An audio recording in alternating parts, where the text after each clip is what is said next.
Assalamualaikum anak-anak. Masih tetap semangat ya. Semoga kalian tetap semangat, tetap sehat. Salam sehat dan semangat. Oke. Kira-kira kita akan belajar tentang apa ya? Kita akan belajar tema 2, persatuan dalam perbedaan. Tema 1, rukun dalam perbedaan, muatan pelajaran ilmu pengetahuan alam.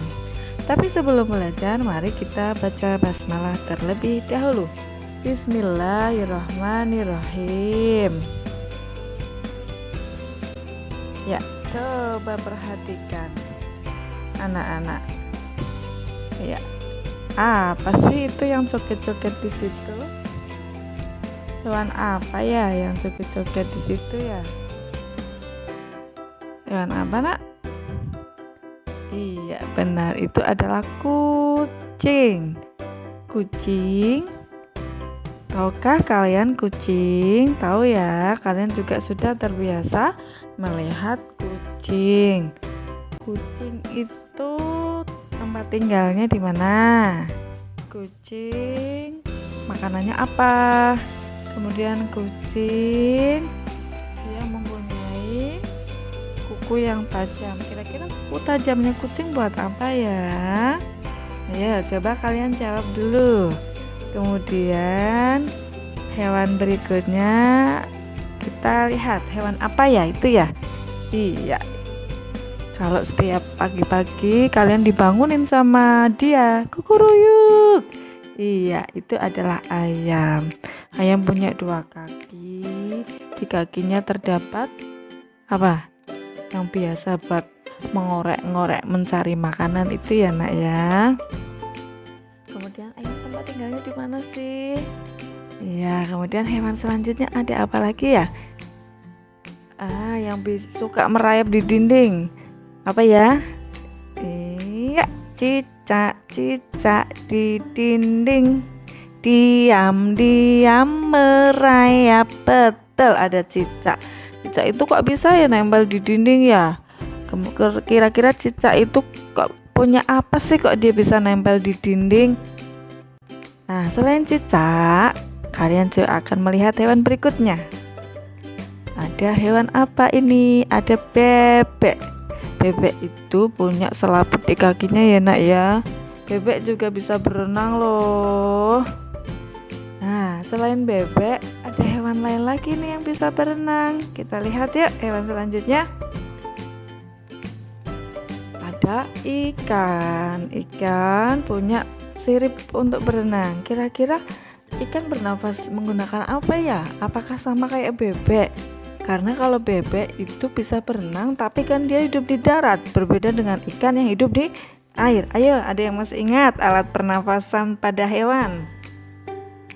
Nah, sambil diingat-ingat ya, ada hewan selanjutnya yang suka dengan wortel. Hewan apakah itu yang jalannya loncat-loncat lucu? Telinganya panjang. Iya, benar sekali, ada kelinci. Nah, hewan-hewan ini mereka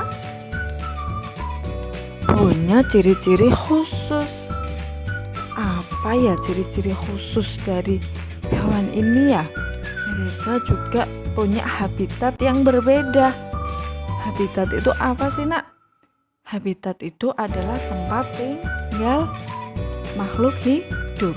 Nah, masih ingat kan pelajaran kemarin tentang adaptasi pada tumbuhan, yaitu cara menyesuaikan diri terhadap tempat tinggalnya ya. Nah, coba kalian nanti kerjakan ya pada bagian ini hewan-hewan yang tadi Ibu sebutkan. Kalian sebutkan ciri-ciri hewan dan ciri-ciri habitatnya. Nah, biar lebih jelas untuk mengerjakan soal ini, kita akan lanjutkan.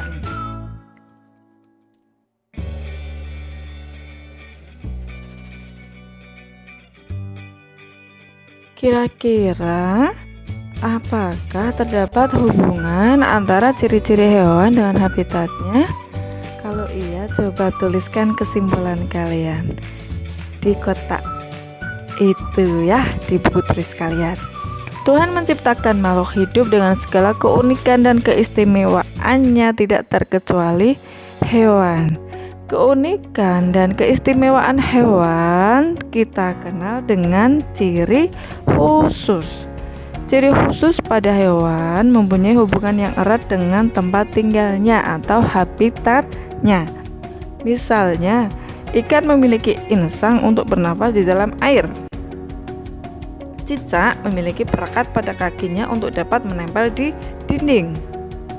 Dan bebek memiliki selaput pada kakinya agar dapat berenang di air. Nah, sudah ada gambaran ya untuk mengerjakan soal yang tadi. Pernahkah kalian melihat bebek berenang di air? Nah, kalau kalian pernah, coba kalian pahami bacaan berikut. Bebek memiliki ciri khusus yang disesuaikan dengan tempat tinggalnya. Bebek hidup di darat, namun mencari makan, bebek biasanya berada di air. Ciri khusus yang dimiliki bebek untuk mencari makan berupa paruh yang agak panjang dan lebar pada bagian ujungnya. Bebek mencari makan di air seperti di kolam, sungai, sawah, atau danau yang dangkal. Bulu bebek dilapisi oleh minyak sehingga tidak basah jika terkena air. Ketika bebek keluar dari air dan berada di darat, bebek biasanya mengibas-ngibaskan bulunya sehingga air yang menempel di tubuhnya keluar. Apa yang akan terjadi jika bulu bebek tidak dilapisi minyak dan air sehingga air menyerap ke tubuhnya? Kira-kira apa ya nak yang terjadi? Masuk angin enggak ya kira-kira bebeknya ya? Selain itu, bebek juga memiliki ciri khusus lainnya, yaitu selaput pada kakinya. Selaput tersebut digunakan untuk berenang. Ciri khusus yang dimiliki bebek digunakan untuk beradaptasi terhadap lingkungan tempat tinggalnya.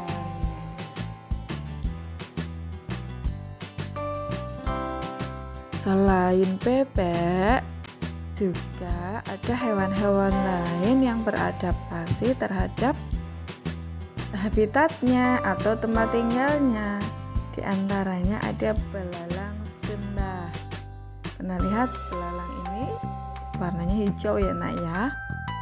Hewan ini menyesuaikan diri dengan kondisi tempat yang sesuai dengan tubuhnya.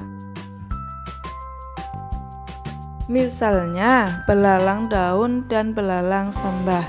Belalang sering hinggap pada daun untuk menyesuaikan warna dan bentuk tubuhnya.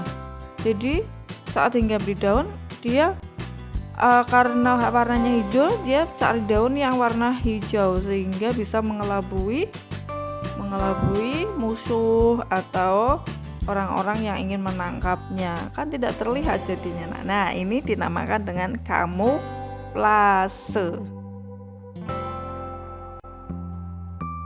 Ada contoh hewan yang lainnya yaitu bunglon.